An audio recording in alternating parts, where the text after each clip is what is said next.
plus ที่2เพิ่มวงเงินใช้จ่ายจาก150 บาทเป็น200 บาทเพิ่มพลังซื้อของประชาชนเพื่อกระตุ้นการหมุนเวียนในระบบเศรษฐกิจฐานรากลดภาระค่าครองชีพ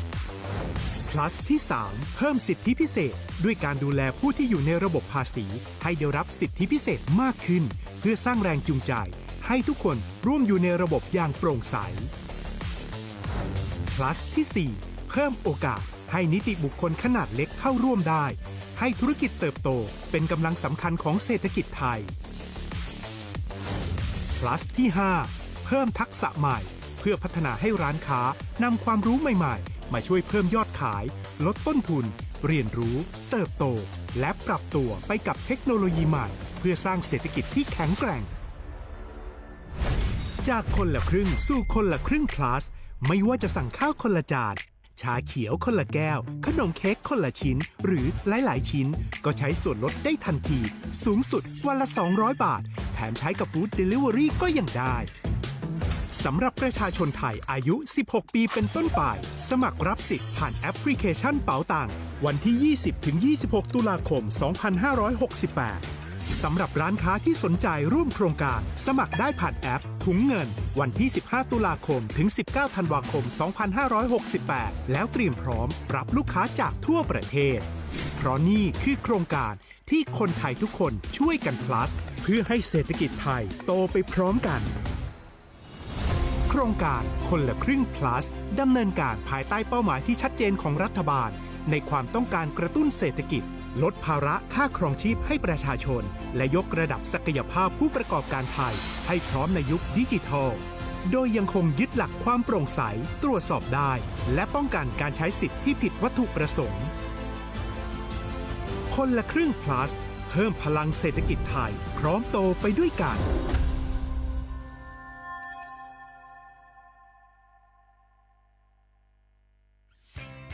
เส้นทางสายหมอกที่สวยที่สุดในเมืองแพร่กำลังรอทุกคนไปวิ่งด้วยกันครับทุกก้าวของคุณคือพลังของลมหายใจชวนเพื่อนชวนครอบครัวมาวิ่งฝ่าสายหมอกเพื่อโรงพยาบาลแพร่ในวันอาทิตย์ที่ 7 ธันวาคม 2568 บริเวณลานกิจกรรมหลังวัดพระธาตุช่อแฮมาร่วมกันส่งต่อพลังแห่งความดีเพราะทุกก้าวของคุณช่วยต่อชีวิตให้กับผู้ป่วยในโรงพยาบาลแพร่สมัครได้เลยวันนี้แล้วไปวิ่งด้วยกันในวันอาทิตย์ที่ 7 ธันวาคม 2568 พบกันบริเวณลานกิจกรรมหลังวัดพระธาตุช่อแฮนะครับฮัลโหลสวัสดีครับสวัสดีค่ะจากไหนครับคุณคือผู้โชคดีที่ได้รับเงินสด1 ล้านบาทแต่ต้องโอนค่าธรรมเนียมมาก่อน 5,000 บาทนะคะหลังจากนั้นทางเราจะทำการโอนเงินกลับไปให้ค่ะจริงเหรอครับงั้นเดี๋ยวผมโอนค่าธรรมเนียมไปให้นะครับขอเลขบัญชีด้วยครับได้ค่ะคุณโชคดีมากนะคะรีบโอนค่าธรรมเนียมมาก่อนได้เลยค่ะหยุดก่อนนายจะเชื่อจริงๆหรอนี่มันหลอกกันชัดๆเลยฮะจริงเหรอหลอกยังไงอะนั่นสิเธอลองคิดดูสิว่าเราจะได้รับเงินล้านจากอะไรล่ะในเมื่อไม่ได้ไปเสี่ยงโชคหรือลุ้นรางวัลอะไรเลยจำไว้ไม่มีใครให้เงินเราฟรีๆโดยที่เราไม่รู้ตัวหรอกนะแถมยังให้โอนค่าธรรมเนียมไปให้ก่อนอีกคุณคะเราไม่ได้โกงนะคะโอนมาก่อนเดี๋ยวพิสูจน์ได้ค่ะไม่เอาละผมไม่เชื่อไม่โอนไม่คุยด้วยละกลโกงมีทุกที่จำให้ขึ้นใจอย่าเชื่ออย่าคุยอย่าโลภอย่าโอนด้วยความปรารถนาดีจากสำนักงานประชาสัมพันธ์ที่ 3 กรมประชาสัมพันธ์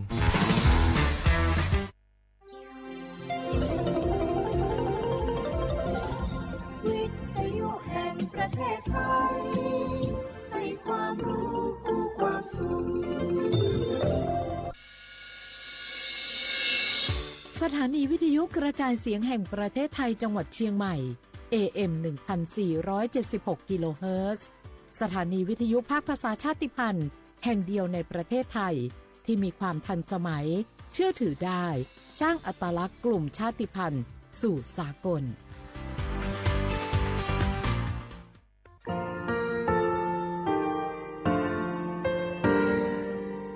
งาคือมีติปิเพกาวิชแล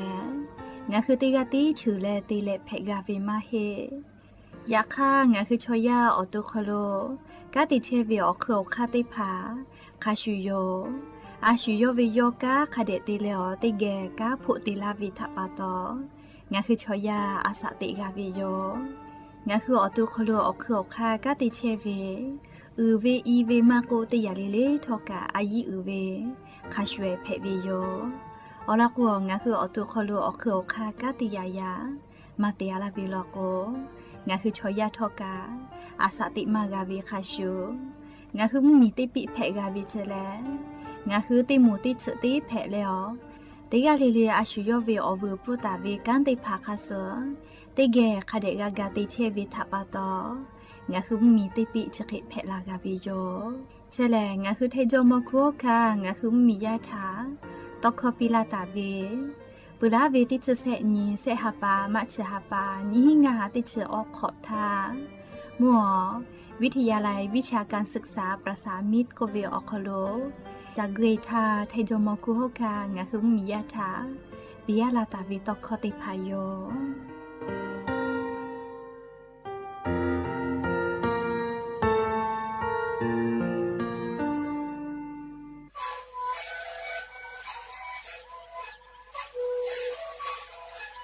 ชริคูนคือยาแก้เชื้อเวออกเข้าเชื้อ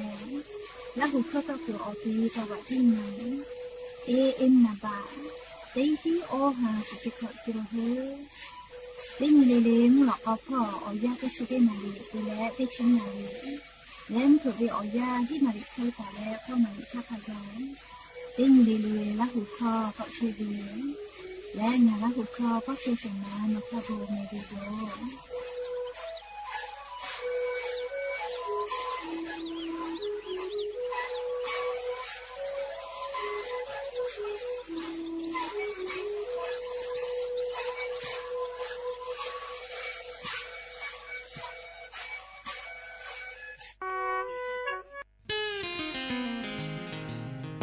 เต้ขอลีลีมุยิขอยากาลาโกพุจักก็ติผาเปจาวิโยพุจักก็แลผู้เวลาตาเวอานาติผาแลไขรัวอานานาพืออานาเชื้อไวรัสซิก้าอานามาโกโรคปวดคอยุงลายก็เวชติผาพุจักก็ผู้เวลาตาเวอานาเพวิโยและพุจักก็ชติผาแลตาวาตะคือกะจาเวพุจักก็เพวิโย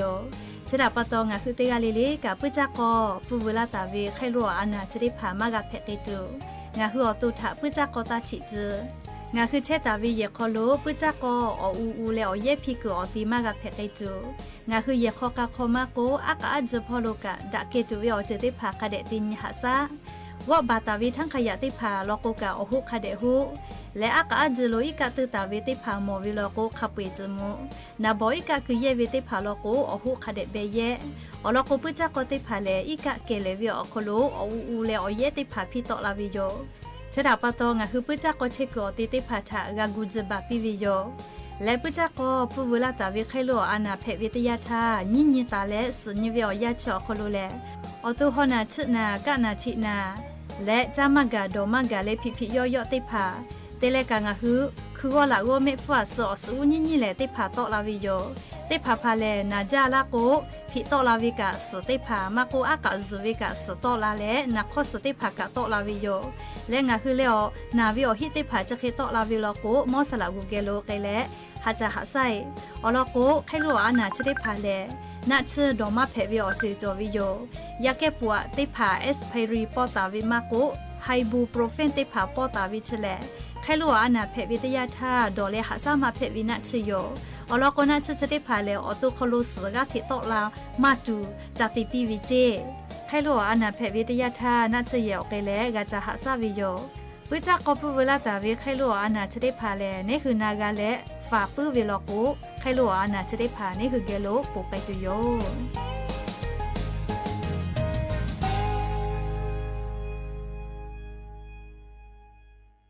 เตขอลีลีมุยิขอยากาลาโกปุจักกอติภาเปจาวิโยปุจักกอเลปุเวลาตาวิอานาติภาเลไคโลอานานาพืออานาเชื้อไวรัสซิก้าอานามาโกโรคปวดคอยุงลายก็เวชติภาปุจักกอปุเวลาตาวิอานาเพวิโยและปุจักกอชติภาเลตาวาตะคือกะจาวิปุจักกอเพวิโยชดาปะตองะคือเตกาลิลีกับปุจักกอปุเวลาตาวิไคโลอานาชติภามากะเพกิจูงะคืออตุถะปุจักกอตาฉิจืงาคือเชตาวิเยคอโลปุจักกออูเลอเยพิกอติมากะเพกจูงาคือเยคอกะคอมาโกอากาจพอโลกะดะเกตุวิอเจติภากะเดตินหะซะ ว่าบาตาวิทั้งขยะติผาลอกูกะอหุคาเดหุและอากาจโลอิกะตือตาวิติผาโมวิลอกูขับไปจมูนาบอิกะคือเยวิติผาลอกูอหุคาเดเบเยอลอกูปุจักติผาเลอิกะเกเลวิอคโลออูเลอเยติผาพิตอลาวิโยชดาปะตองะคือปุจักเชกอติติผาทากากุจบาปิวิโยและปุจักผู้เวลาตาวิไคโลอานาเพวิทยาทาญิญตาและสุญวิอยาชอคโลเลอตุหนาชนากะนาชินาและจามกาโดมกาเลพิพิยอยติผาเตเลกางะคือก็ละโกเมฟัวสอสูญิญเลติผาตอลาวิโยติผาพาเลนาจาลาโก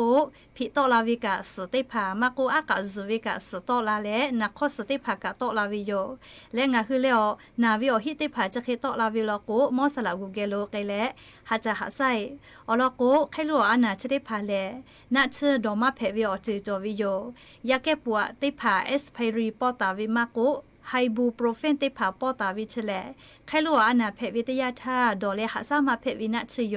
อลอกนาชชติผาเลอตุคลุสกาติตอลามาจูจติปีวิเจไคลัวอานาเพวิทยาธานัชเยอเกเลกาจาหาซาวิโย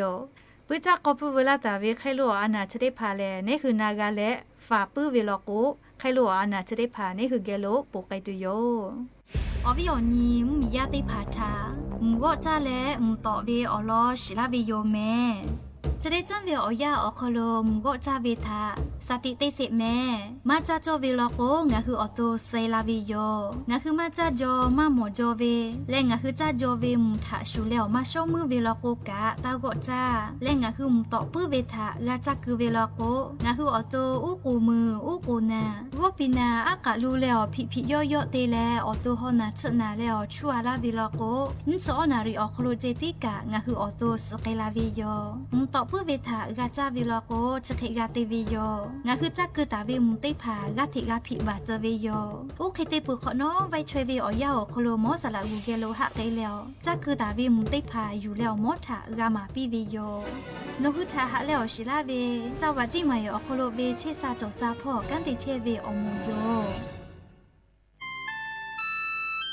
งาคือเจ้าวัดจิ้งใหม่ออกข้อต่อเกือตีออกคโลโฆษณาติผาคือกาเวลโกจ้าดาลาเพวิโยอลโกงาคือจิ้งใหม่ออกคโลเวสถานีวิทยุกระจายเสียงแห่งประเทศไทยจังหวัดจิ้งใหม่แลออกข้อต่อเวสายาติผาสู่ไกเวกาวูจ้านอคือและโฆษณาติผาคือกาเวลโกจ้าดาคือโทรศัพท์นำบัตรแม่0 5 แซนี่สืขอ0ขอฮีมาเฮเลกะ0ก้อนี่อ้อขอฮีง่าสือก้อโทรศัพท์นบะชเวทะจ้าดะและโฆษณาติผากุลาเพวิโย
Hey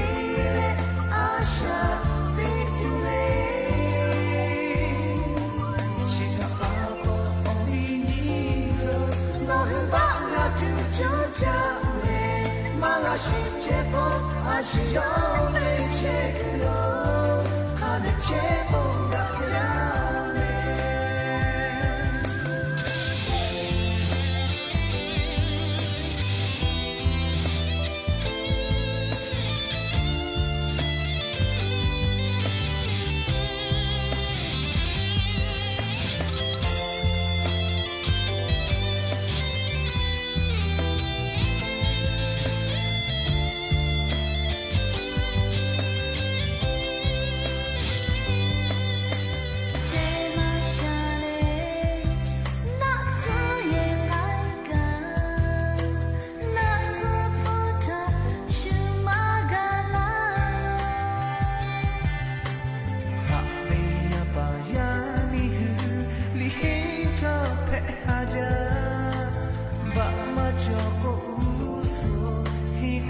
งาคือละหุยาออพุเคเลเลติสติสาติแผปีจิแม่เลอาชวิธางาคือละหุยาจออพุเลมุชัดจาเลอพุปอเลเคาะเลอีดาวิทัปตงาคือละหุยากาวิจิแม่เลจอลิเคาะคาสอทุมาลาเชเวเลเรกวงาคือละหุยาเลจอดาหอดาปุเวลโกอาอืจาเวกามาโกลีอีจาเวกาขับเวกานี่คือละหุชอเจอเด็กกาตุโยอายิอืจาเวจอดาหอดาปุเวเจจอดาหอดาปุเวขกะจอเวลโกอืลามุลาเวกาอุกะติคาโลจอวิจิแม่ยานิมลาก็เวียาวคโลทอละเซจาเลไรกาอบุดะเจ้าคโลติกาเลเลทะหะอยู่ลาวิโยแม่ฮาเวียเนียละหุยาค่ะพ่อเชพ่อโลเชตาเวคักให้เพเชเลนาติกาเลเลทอกะจ้าแม่ดอแม่ซุแม่กาแม่ฮาเลดอซาเชอเลนาจุริเจเวียากานี่คือไทมิงกอคโลแลมุยิคอยาปุลาพ่อเชียวแม่มุยิคอยาเปือลอกโกแลมุกะเวียอยากอลุยตุยอจะลาปะตอเลียวเวียเนียละหุยาติพาทอกะ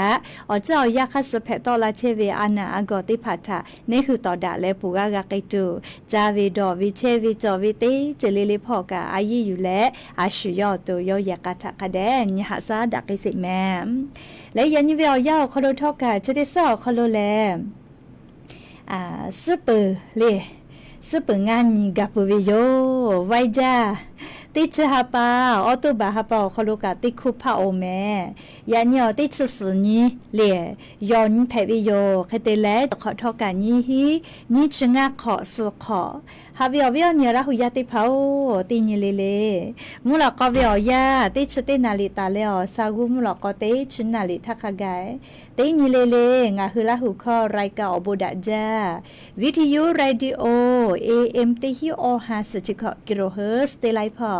งาคือละหุข้อรายการอบุดะจ้าต่อไกเชวิยอมเปิดได้รายการนี้พอติพ่อ Facebook Fanpage สวทเชียงใหม่ AM 1476พ่อกะไลฟ์สดติดต่อไกเชลแม่อวิอนี่ละหุยาติภาลุลาเลกากากาโมปุวิทยาธาตาลือปีแม่ติกาติไลฟ์ติกาติแชร์ติกาติคอมเมนต์กดไลค์กดแชร์ติและนี่คือละหุชอจิตาโอกาปิดักไอแพวิยอมแล้วก็ยันยมุลากอวิอยากายูเวลาตาเวซาตาไลรอยูเวลาตาวิโยอวิอเนี่ยละหุยาเกอชป้าอุปาโลเพเชเวอลอซาตากายูเวลาเลอติแกกาดะเจดักไอแพวิโยแม่แล้วก็ยันนี้มุลากอวิอยาเลอลอเปติลอติแกยูเวลาเลกาดะเจดักไอจุเวแลงาคือเมียคโลเพไอเชเวอเจ้ายามุชามุยีมุกะมุหอพอจานดาวิซาตาอลอทาอลออยู่เวลาและงาคืออวิอเนี่ยละหุยาติภาเกลติแกรายการอบุดะเจ้าคโลกาดะเจดะกิกาวิโยแม่ยันยอวิอเนี่ยละหุยาเชกอติอคโลคักให้เพเชเลชป้าอุปาโลเพเชเวอลอซาตากะฟืตาลาเพวิโยแม่เอกเลจะได้คืออลอเปเลจีจอปากรมอุตุนิยมวิทยาพ่อยุคือฉันแต่นี่แหละปิลาตาวิสาตาคาสเลนี่คือติแกนักอิสิแม่จีจอปากรมอุตุนิยมวิทยาพ่อโกเวจะขอเป้าแลจะได้คือแหละมุยิคอยาปือละพ่อเชลวิเจมุยิคอยาปือลอโกแลมุกะวิอยาปอลุยตุยอเจ้ายาติคือติยาปีปากายวิอคโลกาลิงาคือติกาลิลิสกาลิเชซาจอซาพ่อวิกาอายิยุแม่อลก็จะได้เจอนาวิกอวิชอติผามาจาโลแม่เรียกโกติกาลิลิกาสติตาเลฟาเลียวเจ้ายาติคือติยาเรติคือมุยีลาติคือมุชาเลติคือกอติคือจะเขแพวิทาปะตอติกาลิลิกาเชซาจอซาพ่อวิทาอายิยุแม่เฮกงยะนี้เลียงาคือไทมีออคโลแต่กาตาวิมุยีติพาข้าพ่อจอเวเลข้าพ่อจอมาข้าพ่อย่อยเวเลจะได้ผ่าถาติแกนักอิสิแม่ยะนี้ติดสนนี้ติดชะปาออโตบาฮาปาอคโลงาคือไทมีอนาติตอพอโลมุยีติฮาเวีย ออชเปเซแตกาตาวิเจออชเปเซแตกาตาวิออตีติผาจังหวัดแม่ฮ่อซอจีใหม่จีไฮลำพูนจังหวัดตากกำแพงเพชรและจังหวัดสุโขทัยพอจีแม่ติฮาวิออคโลออชเปเซเคเบหุตาวิเจเฮโกเลียงไงคือแท้มุมยอนาติต่อพอจะได้ยินยิวิอยาแลมุยยอกไกตุยออาปุเลมาโกเลอาบุพาเตมุชาตะหุวิอยาดาจาปุราทามุยลาจาวิโลโกญวยวิแม่เลอาบุพาเตติภากะเฮโกมุชาเลทาลอกวคาเดชื่อหูเลกูเฮเลมุกะเสมาทะลอหะยุตะแม่ปุตะเลกะเลภาคอีสานพอกะมุยจอยาลอยาญิติฮาวิอาเซชเปเซอคโลเบหุตาวิเจไทมีกอก็จะติตอกะย่อยะลาลอเลติฮาวิอาออชเปเซเจมุญิตอพ่อออชเปเซคาเตลมุยจอมาเวแลไทมีกอฮอติตอขอชเปเซตาเลสชเปเซแตกาตาวิเจและกุธิพอกะออชเปเซแตกาตาวิเจแม่ลิชกาจุยจอปาเลกรมอุตุนิยมวิทยาพ่อยกคือฉันแต่นี่แหละเลปีลาไกตาวิสาตาติภาอยู่เวลาแล้วเลียงคืออวิญญาณละหุยาติพัทธะทุลาวิโยแม่เฮก็จะได้สอคลมุยอคาติภาคาคิพ่อหมอปุตาเวเลก็เลียติแกก่อนนานสิแม่เลียวิญญาณละหุยาติภาจะได้สอคลแลนิเวติยาทาเลียยาญอติชุสนี้นาเลียติแลสอ是本地你去你看个哪里？俺去他米个考虑嘞，我那得到跑木一要给嘞，木个为木好个嘛，我啥也得怕。ตามือกาลากิตุโยเจเฮเลกูเฮเลฝาแม่เลตกาเลเลกะนิเวติยาทาเลมุยเลนิชนิขะไกนะเลเซชเปเซตาเลออชเปเซอคอโลเจติจอตาวิเจไทมุเมียวนะติตอมาโกภาอีสามาโกไทมีเกอก็จะติตอเลมุนีตอพอตุกว่าจะจอมาฮิโลแม่ออชเปเซตาเลขอชเปเซขะไกเจเฮก็ไทมีเกอฮอติตอพอเลจะได้สขอนสุนีเลซอเปิดตีนขากายมุยจอมาเห็นแล้วแม่สุด10%ตาเลย10%ขากายจอวิเจกุธิพ่อกาลีจอมาเห็นแล้วอ10%ตาเลยขอ10%ขากายเจลีจะกาจุยจอปากกรมอุตุนิยมวิทยาพ่อยกคือฉันแต่นี่แหละปีลาไกตาวิสาตาติภาแพวิโยอวิญญาณละหุยาติภาจะขอวิอยากาโกแลเล่ติขอเลเลเขกว่าเก่านะยาค่าจะได้คือมุกาเสมาแต่วนามากาลาเฮยาค่ามุฮอกอมาติผาตุกมุซ่อมเผือลกมึกาลาโอเลกอดาวิมุฮอเอติผามึลาลาโกนิมาซาจาจิแม่เลเอก็ลิควาเซกานาเลเลซาตาติลอเปติลอเกโยนะเลเขกว่าจ้าเลติลอกอเกซาอวิญญาณละหุยาติภาโครงการคนละครึ่ง plus ก็เวียลอเกาะนาสิแม่เลยโครงการคนละครึ่ง plus ชอคโลกาสติตาเลฝาจิแม่จะได้เจเลียงหุมมียากาก็ที่ฮือเชเวนะฮือเชเวอยาเพเวเลยยากนอกางากาโกดาเลโครงการคนละครึ่ง plus เจติผากก็เวียจะได้คือเลบักโคจมาจัววิติโมโครงการคนละครึ่ง plus ชอคโลลงทะเบียนเลยจะก็แยกก็มุสอติหาปานะเลยบัตรสวัสดิการแห่งรัฐก็ลงทะเบียนมาเพลานาก็เลยไล่กาดอหาดอคิเชเลไล่กาแล้วก็กุดะหัวดะเชลอลิยาเสกางาคือเราชมงาเกี่ยวโทรศัพท์ติลาเลนาลาเวเลเฮโกคาเดนาแม่เลโครงการคนละครึ่งชติปอคอโลเลลงทะเบียนเวแลบัตรสวัสดิการแห่งรัฐจัววิติหมู่แล้วก็ลงทะเบียนมาแพเลยะค่ามาจัววิชอติผาแล้วก็ลงทะเบียนแพวิโยใครแต่แลเนคือลงทะเบียนเลซอบัตรสวัสดิการแห่งรัฐติปอก็พอเลววิลโกเลเนคือบัตรสวัสดิการแห่งรัฐดอกโคโลกาลงทะเบียนไปแพวิโยเลโนคือแลชูแต่ตาวิเกณฑ์คุณสมบัติเลจอจอวิอจือติผาชูแต่วิคาสโนคืออตัวโคโลจอเลกือดาเลกาจอวิชอติผาแพวิลโกลงทะเบียนไปแพวิโยเลแกก็มาจ้าดาเลโครงการคนละครึ่งจะได้คือลงทะเบียนแพวิอาสาติชขอคู่เวเลและเลบะจอเวไทยเวบะสัญชาติไทยจอเวและเลบะสวัสดิการแห่งรัฐมาจอเวชอติผาเจติ ลงทะเบียนแพทย์วิโยเรียกว่าจะได้คือมาฮอเกิดใส่ได้ผาเรียจะขอป้าอารมณ์มียากะฮือจาโลเจก็มาปุราธาเรียโครงการคนละครึ่งอคโลมาปอจอวิสัยได้ผากะจะได้ปอกกอลาแลจะปอลาวิกามาจะจิแม่เรียจะได้คือสารการจังหวัดอคโลกาโครงการบัตรสวัสดิการแห่งโครงการเรียกคนละครึ่ง plus ก็เวชนะลงทะเบียนตุเวนะมหเกิดใส่ได้ผามาก็สอนยิมมียาเรียบะมาโครงการโครงการบัตรสวัสดิการแห่งรัฐดอกโคโลมาเชียเวโทรศัพท์มือถือมาจอเวติภากะลงทะเบียนเพจตัวปูนะเรียจะได้คือจังหวัดอคโลกาเรียสารากลางจังหวัดอคโลพอและมียาถาเรียกาปีกาโทมาปีไกเชียวจิแม่เรียสารากลางจังหวัดอคโลเรียก็นิเวศยาถา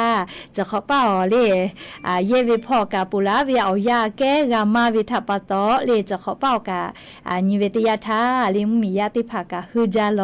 เรียคือจาโลแม่เรียโครงการคนละครึ่ง plus อคโลมอฮอลาตุวิสัยติภากะฮือและเรียงาคือมียาติภากะลงทะเบียนตูนะเรียไลกะกะฮือจาวิโยเฮกอกาลาตุเวเรียซอสุปตินีเรียซอติสุปตินีนี่ชนีตาและเรียนี่ชุขอนีขไกนะงาหุมมียาโครงการคนละครึ่ง plus อคโลเยกาวิชติภาถาเรียแอปเป๋าตังอคโลเรียลงทะเบียนจะลักกิตุโยจิแม่เรียแอปเป๋าตังอคโลนะเรียอวิญญาณละหุยาติกาเลเลกาเลกูเฮอานาเลชุดคือแอปเป๋าตังมาดาวโหลดมาติดตั้งฮิเวลโกฮะดาวโหลดฮะติดตั้งแม่เลี้ยวแล้วก็แอปเป๋าตังอคโลกาเยเวโครงการคนละครึ่ง plus สกาเลคเตและชุดคือเลสติตานะฮิเลฮิจาปัจกาเลชุดจังหุมมียาฮูเจ้าแม่บุจาวิทัปโตเลฮิเลฮิจาปาอโมกาคนละครึ่ง plus เวียจูเลมียาเกี่ยวฮิเลฮิจาลักไอตัวเวอค่าจอเทวโลเจแค่ก็สติตาและราฟาตาจอเวอลอตยาเลโครงการเลียจุยารัฐบาลเวโครงการติพาแลงาหุมมียาถาเลโทรศัพท์มือถือข้อความ SMS ออกคอโลลิงก์ติพาลงทะเบียนตู่จะเคมาฟืลาเจเลียชุดโทรศัพท์มือถือออกคอโลข้อความนะเลลิงก์ลงทะเบียนคนละครึ่ง plus ก็เลยจะเคยฟูลาเวลก็เลยตาจันคือแม่เฉลยเลยฮีและฮีจะป่าวิจุยกวยออกคาติผาเจเลโทรศัพท์มือถือข้อความออกคอโลลิงก์เลลงทะเบียนตัวเวลิงก์โครงการคนละครึ่ง plus เลจะเคยเรียนหนูเกี่ยวฟูลาเวลก็ตาจันนี่เจเฉลยเลยฮีและฮีจะป่าวิกักคาเจแม่เลอาจุยารัฐบาลหุมมียาเกี่ยวข้อความเลโทรศัพท์มือถือออกคอโลโครงการเรียกคนละครึ่ง plus ลงทะเบียนตัวเวลิงติผามาฟืลาเจเลฟืลาเวโลเวเลเลฮีเลฮีจับปาเวกักคาจิแม่เลเคเตียเลกะเลเจ้าหน้าที่รัฐมาโกเลเจ้าหน้าที่ธนาคารติผาเลเนี่ยคือมียาเกี่ยวรหัส OTP ไม่กะเลฟูบาโอละโกเลจะเคติผามาจ้าดาลาเจเลนูเกี่ยวโทรศัพท์ติลาเลรหัส OTP ติพาโลลาเวกตาปีเลเชเลฮีและฮีจับปาวิกาคาเจและเซคาติข้างอ่ะคือสติตาเลฟาตาโจเวเล Facebookเพจน่าเลออปโปติพาติเลลงทะเบียนคนละครึ่ง plus ไม่กะลิชเวเว็บไซต์ลงทะเบียนคนละครึ่ง plusเลชเวนี่แหละลงทะเบียนก็เลยจะคิดติผาตาเวลาก็ตาตีเจชะกะฮีและฮีจับปาวิกาคาจิแม่เลขก็โครงการคนละครึ่ง plus ชเวแลเลลงทะเบียนกาเวแลแอปเป๋าตังพ่อเจติแพวิเจเลคาเดนี่เลแอปเป๋าตังป้อแก้กะจอเวแม่เลเฮก็นี่คือคาเดอยู่เยกาเวแลโทรศัพท์มือถือAndroid มากกว่า iOS เล Play Store ก็เวติเข้าก็จะดาวน์โหลดเวลาแลโทรศัพท์มือถือออกคอโลติดตั้งและแอปเป๋าตังจะออกคอโลงะคือคนละครึ่ง plus เลจะได้พางาคือลงทะเบียนเมกุและเยกไกตูติคาเจติจอวิเจคเตเลนหูเกอเลฮิเลฮิจัปาฮิจักเกลาเวจอเวลโกเลนิชอนาลิเวอยาวคอโลเตอเตจิเมเลแจ้งความออนไลน์ก็เวนะออนไลน์พอตันวสนาตาปีเวเลงาฮิเลฮิจัปาผู้ฮิจักเกลางาเซบาเลติญอคอโลติญิกามาปุกเห็นน่ะหนอตัวจอละก็น่าเลยเตเตนะบะเมชเวหาทุกแลตันยุเกตาคือปีเวลโกอโบดาเวลโกโนวิฟุค่า กะชากะเลธนาคาขอกอบากะฮิโลโกเลฮิเลฮิจาปะฮิกะเวฟติพากะขอตุเวเปเซจอมาวิเจเลชกะนาเลชบติจเวอยาเลชอยากะดาวิชอจอมาวิคาชูมาดาวิชอจอมาวิโยทีวิจอวิชอจอมาวิคาชูเลมาทิมาจอฮิเลฮิจาปากะจอมาวิโยเลชดาปะตองะหุติกะเลกะเลอาสติกอขโลสติกะจอเวเลสติจอเวอคุกะซาตาติภาคเดพอหายุอเจ้ายาคาสเนี่ยคือกะมีแลชูฮิเลฮิจาเวยากอข้าวเลมากะจิลุยตูชูปาชูมามากะเพตูนะเลติกะเลกะซาตาติภาคเดพอหายุแม่ก็จ้าเลอบ่มีพ่อกะกะใจกะวิชอติภาฉเป้าซาตานาสิแม่จะได้คือเรียกกรมกรานต่อยกับปีใจเวนะลีกะก็เตคนนะเราเข้าไปอยู่เลยเอาบังมีพ่อโลกังกะใจกะวิชอติภาฉเป้าซาตานาหิแม่กรมการจัดหางานพ่ออลอซาตาปิลาเวเลนายพิเชษทองพานเลอธิบดีกรมจัดหางานยกเวจะได้คือเลกรมการจัดหางานพ่อเกาหลีเหมียวคโลกังกะใจตุเวมียาติภาทะพอแล้วรัศมวิเจติชขอนิตาเวลาแลติชกอนิติชหาปานิหิงาหาขอเชหิขอเวอยาชอคโลพอแล้วรัศมวิเจอันทาตาเวลาเวนะเลติชขอนิตาเลติชกอนิเลอยาจอเฮเลสอสุญคาไกเลสมะเพวิโยเจคากาสมะเวเลก็เรียกออนไลน์พ่อสมะวิเจเว็บไซต์กรมการจัดหางานเลเว็บไซต์ชอคโลลุยและจะสมัยจิแม่เลขกกาตาตีเวแลเลงาหัวเวียนิมมียาติภาเกาหลีเหมียวคโลปุถตันอยู่วิวลาปะเลียมาเตนาลิเกาหลีเหมียวคโลกังกะใจวิเชแลลิเกาหลีหลีเกาหลีคอกาสอเฮวิจิแมวเวียเนี่ยละหุยาติภาเฮกชออลอเปชอเลพอแลละสมาวิชอทดสอบภาษาเกาหลีกรณีพิเศษติพอแลเลเกาหลีหลีเกาหลีคอสอเลสอพาเวลโกเกาหลีเหมียวคโลกากาใจเวติปติอาจุยารัฐบาลเลกากาจาเวมีตอมมีเยหุจาดาเลสุเกลาตุโยเจเฮกวติชขอนตาเลติชขอนีติชาปอคโลออนไลน์พ่อลีใบสมัครติพายื่นสมัครเพวิเจมาให้เลกาเกาหลีหลีเกาหลีคอสอกาเลลิมาโจวิชอติพาลโกกาเลโนคือเกาหลีเหมียวคโลกาจักาใจเวลโกเลโนคือเกาหลีหลีเกาหลีคอสอกาตาวิลิมาติพายื่นและเลไกเพวิเจแค่ก็งาฮือสมัครเพวิชอติภาอาจนาเหเลคุณสมบัติก็เวนะฮอกขยามีกะเพวิเจอาสาติชีขอตาและเซชก็ขอโคโลเวติหมูจิแม่ฮอกขยามีกะฮือวิเจเลแค่กว่าลิฮิเวลิตาลโกมันเจเลเมสเมจะดาวิโอกาซาดาอานามาโจเวเลจะได้ผ่าลโกเพวิเจหรือเลกะมีเวอเลียวค่ะข้อพิถามาติพิมาติยะโจเวชอติภากะเพวิเจใครแต่แรงฮือเลสมาวิชแลอิเล็กทรอนิกส์พ่อติและสมาวิชติปอยติสมาเพวิจิแมสมาผู้ฮิหันฉบะปืวิเจเรียกแค่ว่านอเลสมาแลคุณสมบัติผ่าเวลาโกนะอยู่หือโนเฮืออแม่ติผ่าต่อแลเรียกก็จ้าดะก็ลาตุโยเจแค่ก็เกาหลีหลีเกาหลีคอลาสอวิจิแม่ลิชกะเกาหลีเหมียวคโลกังกะใจตุวินะดิงาหือเวียวเนี่ยละหุยามีเวียวเรียกค่ากฎหมายที่วิจอเวเล่มีเวียวเรียกค่ากฎหมายค่าสกะเดติเลกังกะใจวิลอก็ชุมเหมียวคโลเชเลกังกะจาเวียวยาวคโลกะดอหาดอคิตุมาโลยาค่าเลจักกุปอยเตเลขอเชยวิจะเขติพาเลชูยูกาวิทยาทาเลทอคอกับเพกุเลมือกับมือเวทาลีโนฮือกาคาตุโยแม่เลกะกงาฮือลาหุยาติกาเลกานาเลชุมุชุมเหมียวคโลกะจักกะใจวิลอโกมีตอมมีกังกะจาวิพอเวเลถ้าจ้าดะเลกเวลโกอยากก็หาก้าวชูฮิเลฮิจาวิอเจติภาทกะนี่คือฟากาวิโยแม่ลิชกะเกาหลีเหมียวคโลกังกะใจวิพอสพอเลละสมาวิจิเลติชุคนตาเลติชกอนิติชาปาจอคโลจิแม่แต่ก็และเลฮอวิอเนี่ยลาหุยาติภาทาอลอซาตาอยู่เวลาและเลจะเกชลากาลาวิโยแม่ก็จ้าเลปโทวิอเนี่ยละหุยาติภาจะของคือให้มีก็คโลชิผู้ขามามากตุแลเล不头呀你不要呀叫不要你然后呀的跑是家里对吧不要对嘻嘻哈吧搞大为这ป้าทุๆๆใครๆตอๆตะตุแลสมือเวียเลี้ยวเป้านี่เราแม่เลี้ยยานี่เตฮิฮิฮาบะตะวิเจสิจะเตบะเวียยะโกจะใครตอๆเลี้ยสิผู้คะเวติป่วยกับมาฟูมาเพจหิเจนี่คือไทยมีกอคอโลเลี้ยยะโกยานี่เวียาเลี้ยสิจะเตพาเลี้ยสิจะเตพานะอจะติต่อเวเลติบาเวขอมือสือฮิโกฮาบะฮอเวเจสุจาสุลาปีเลติบาเวขอมือสือฮิโกฮาบะเจเลอะโลสมือเป่านิวแม่เล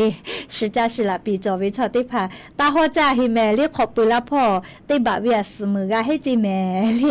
ญานิเวชอยายเวพ่อมาจอก็มาตาลาเวพ่อตีหมอวิโยเลงะคือไทยมิงกอคโลกาชิพุตะวิโลแม่แต่ก็แลเลยอวิญญาณละหุยาติภาษาเรียอลอสาตาจะได้ภากาอยู่เวลาแลงาคืออวิญญาณละหุยาถาจะเกศิลากาลาวิโยเลยเนี่ยคือกาเจ้ายาคาสุนาลีกะมีกาตัวโปเลงะคือละหุยาติภาษากาเจ้ายาคาสเวสาตาติภาอยู่เวลาแลเกามาลาวิโยแม่แล้วก็ยันยิมละก็วิญญาเรียศิลากาลาตุวิอลอสาตาแลทำไมจะได้โยจะได้เซเลสปุขอนิสอปอลก็นัวนอกเคียวพอจะสอใจตุโยแม่เลขนาจื้อเจ้าจิแม่เลแล้วหวยตาจื้อเจ้าก็จะสอจาวิจิแม่กุลาปาลาเวติกาเลกะอบูจาเลขก็ยันนี้มุละก็วิอยาซาตากะติไข่นาเลขเป้าลอเลข้อกะติไข่นาเลชื่อบุเชเมื่อมากะลุยก็ไลกะขอกะอามาติเลโกโอเวเตเวก็มาก็เลยอาจจะอย่ารัฐบาลเกี่ยวลาวิสปอร์ตเรียภาษาไทยก็มาจะได้ผ่าลุลามาใจไว้ก็วิญญาณละหุยาติเผาเคเตแลเลยนายเวนะเลยเมื่อมากาลุลาอยากคัดทอกะเลยงากะอลอทะเลเลยซาตาติหัวเป้าแล้วเลยมือพอแล้วก็อลอทะเลคอนเจติพอแล้วเลยมือทะแล้วก็ซาตาติเป้าลาวิโยแม่เลยก็อย่างนี้มุลก็วิญญาณคอลูกาเลยอยู่เวลาแลเขามาดัดเวสาตาเลจะให้ไม่จะได้โยขอนิสเนกาเจวิอเนียวยาวขโลติกาลิเลียโปเลดัดจาเวกาเจวิอเนียวฮาเพปียานิมุลกวิอยาเลติกาลิเลกาจาเมดอเมเชซาจอซาและเลดัดวิอเนียวฮาเพปีเมเลติกาลิเลกาเฮกว่าอเลมือเลลิคอจะได้บอกก็พอละตุโยเลจะสุจายาเกาเจจะสจาอยู่ก็เวลาเลยตีกันเลยฮาเลดอซาวิอเนียวฮาเพปีอบูจา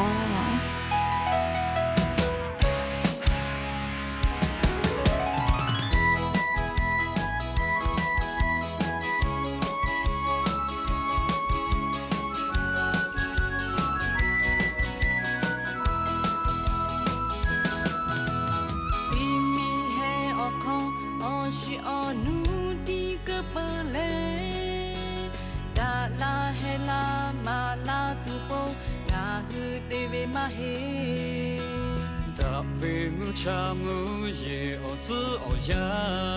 คาเปอุชาเตลาเวโบจติโยโอพาอุเนชามาโอชิอนูคาเปดาลาเฮลาเมลาตุโบนาฮูเตเวมาเฮโลเวมุกะมูเยมุกะอจืออยาคาเปอุชาปิลาเวโบเจติโย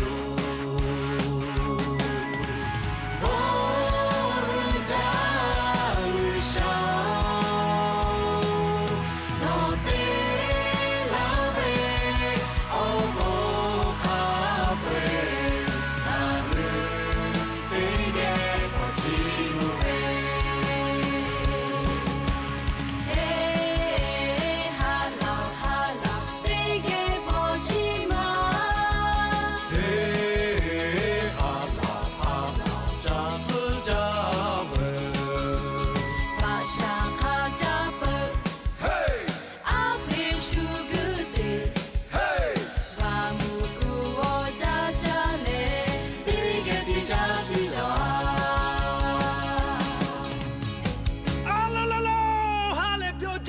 是脚步轻浮不由美。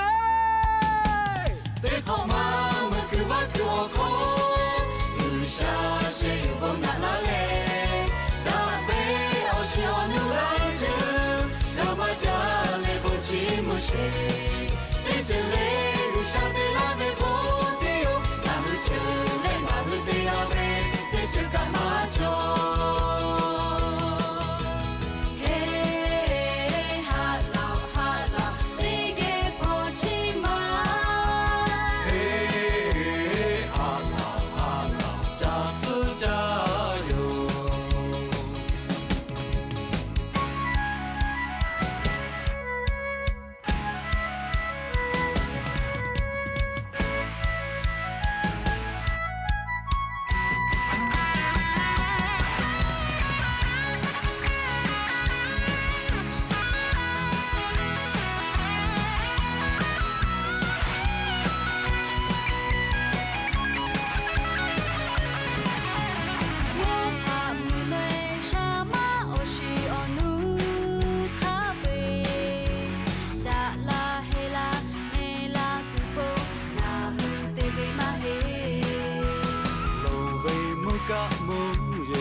是来自由，民歌口无想怕大卫，梦的瓦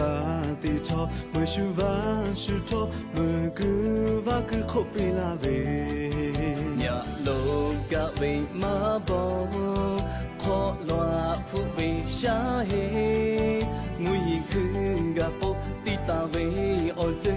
都都都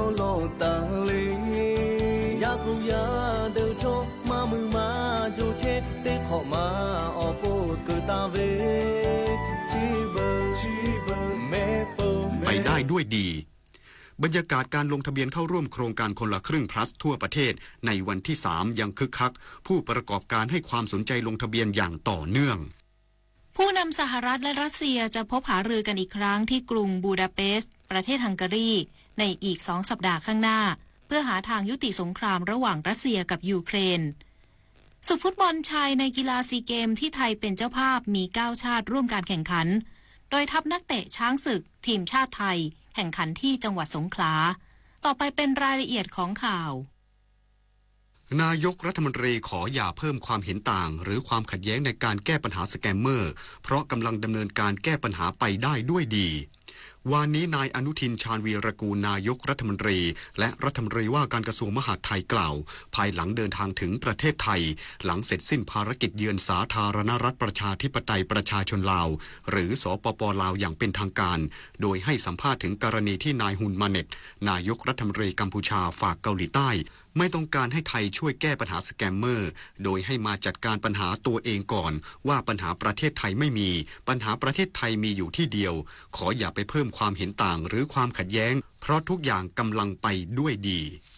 ขณะที่กองกำลังบูรพาจับกุมคนไทย30 รายลักลอบผ่านแดนด้วยเส้นทางธรรมชาติบริเวณชายแดนจังหวัดสระแก้วเบื้องต้นรับสารภาพว่าถูกหลอกไปทำงาน call center และหลบหนีจากประเทศกัมพูชาเพราะรู้สึกไม่ปลอดภัย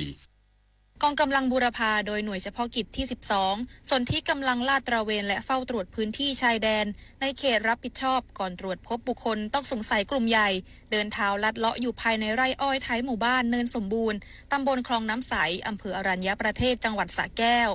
เจ้าหน้าที่จึงได้เรียกให้หยุดและเข้าตรวจสอบอย่างละเอียดพบว่าทั้งหมดเป็นชาวไทย30 คนแบ่งเป็นชาย20 คนและหญิง10 คนโดยมีผู้ที่ไม่มีเอกสารแสดงตนจำนวน6 คนด้วยกันจากการสอบถามเบื้องต้นทุกคนยอมรับว่าได้เดินเท้าข้ามมาจากประเทศกัมพูชาเพื่อกลับประเทศไทยหลังถูกหลอกไปทำงาน call center และถูกบังคับให้สแกนหน้าเปิดบัญชีม้าให้แก๊ง call center ชาวจีนเทาโดยกองกำลังบูรพาได้ควบคุมตัวทั้งหมดส่งตำรวจเพื่อตรวจสอบประวัติและขยายผลถึงเครือข่ายที่อยู่เบื้องหลังรวมถึงประสานงานหน่วยงานที่เกี่ยวข้องและดำเนินการตามกฎหมายต่อไปสรัญชนารถชุ่มสวท.สระแก้วรายงาน